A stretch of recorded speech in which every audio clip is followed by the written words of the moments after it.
Like a lot of people that you make films with, when once you've met them, they're just perfectly ordinary people. So he was a bit of a disappointment, and I don't even remember the first day that I met him.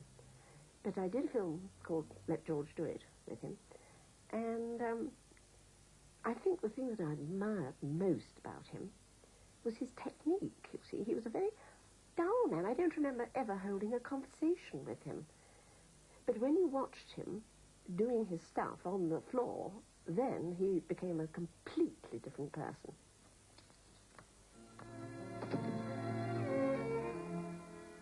Oh, beg your pardon, I thought this was room 64. So it is. Come and sit down, won't you? Thanks very much, but I've come here to meet Mr. Mendes. Oh, well, I think I'd better wait outside. I'm frightened I might break my contract. You're not scared of me, are you? No, I'm scared of me. Nonsense. Then sit down. Well...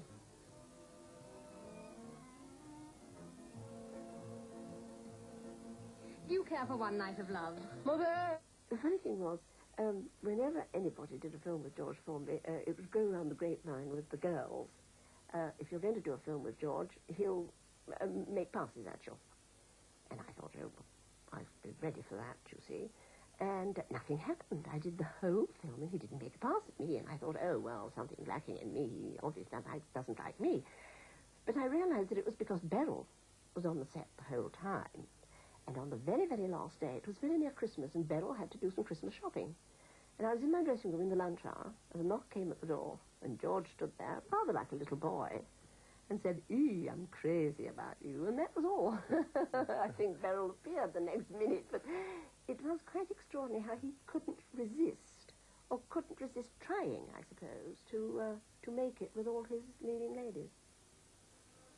Chloe? Yes, George?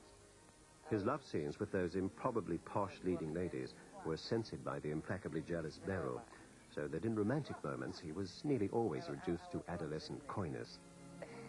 You'll not laugh if I ask you. Laugh? After the lovely day we've had? Silly. Well, I feel daft talking like this.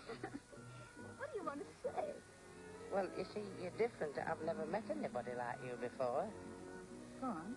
I was wondering, could you... would you give me a kiss?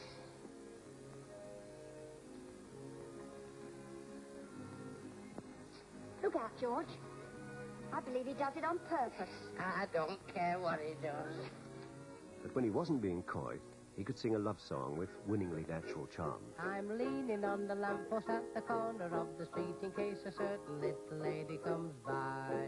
Oh, me, oh, my, I hope the little lady comes by. I don't know if she'll get away, she doesn't always get away, but anyhow I know that she'll try. Oh, me, oh, my, I hope the little lady comes by. I don't think anybody really understood him. I don't know whether he understood himself. He was a sort of elemental that would have needed a very, very clever director, quite out of the class of the kind of film he did. And of course, those directors didn't direct his kind of film. But I think if you'd have got him with an ace director, they'd have got something really special out of him. Hey, Fiona, my dear, drinks all round. He didn't know what he held in him. It was like a very frail glass with something very precious in it, you know, and that thing would never come out because what people liked about him wasn't that. And now I'm telling you, grey skies are turning blue. What a racket, what a packet I have run today. Trouble's over, I'm in clover, everything's okay. I feel like a millionaire, I'm all deluxe and how. I'm in the money, tasting the honey, hitting the high spots now. By 1938, George was the highest paid entertainer in the country, pulling in £100,000 a year. The songs were bestsellers, the films rolled out of Ealing. For 6 years running, from 1938 to 1944, he was Britain's favourite film star. George and his Iron Lady had joined the ranks of the swells, and it was Beryl who was setting their new style.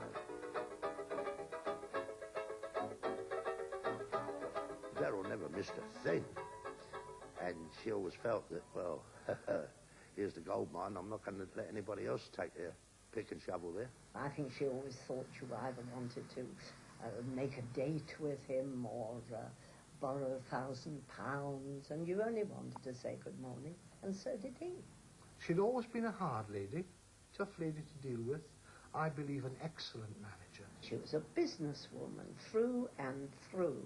You know, I'd say, why don't you give him a couple of pounds and let him live it up? And that kind of thing. Well, Beryl would get a bit haughty. By the autumn of 1939, George, like everyone else, was keeping that upper lip patriotically stiff. Though plans may often go wrong, let 'em hear your voice. You'll find that rhythm and song make the world rejoice. Make life go with a swing, laugh at trouble and sing. Tra-la-la-la-la-la-la-la. Count your blessings and smile while you're playing your part. Keep a song in your heart. Tra-la-la-la-la-la-la-la. Count your blessings and smile. Sing low, sing high. Isn't it grand beating the band? Who wants to die? Oh, what a happy land.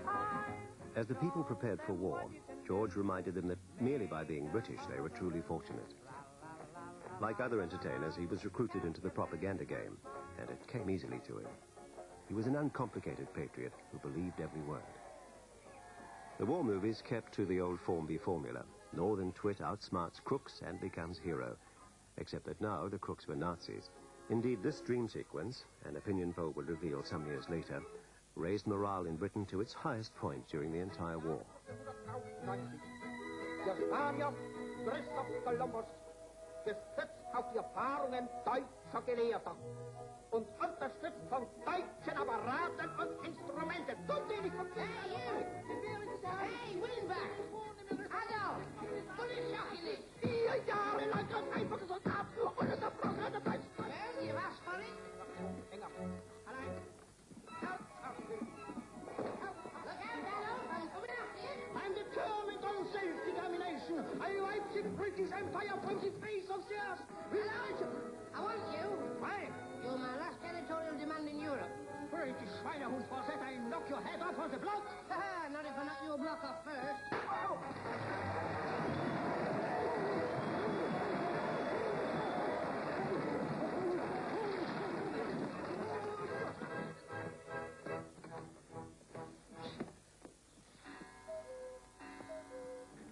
When the bombing started, George was there with his uke, boosting civilian morale.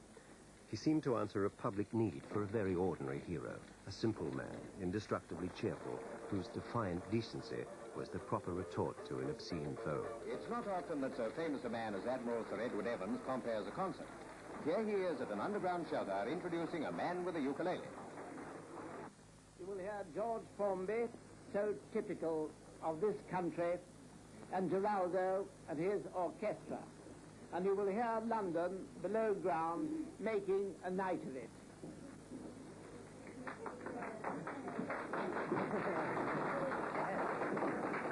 George Formby, he needs no introduction. Good old George, not so old. Some say good old George, others are not so particular.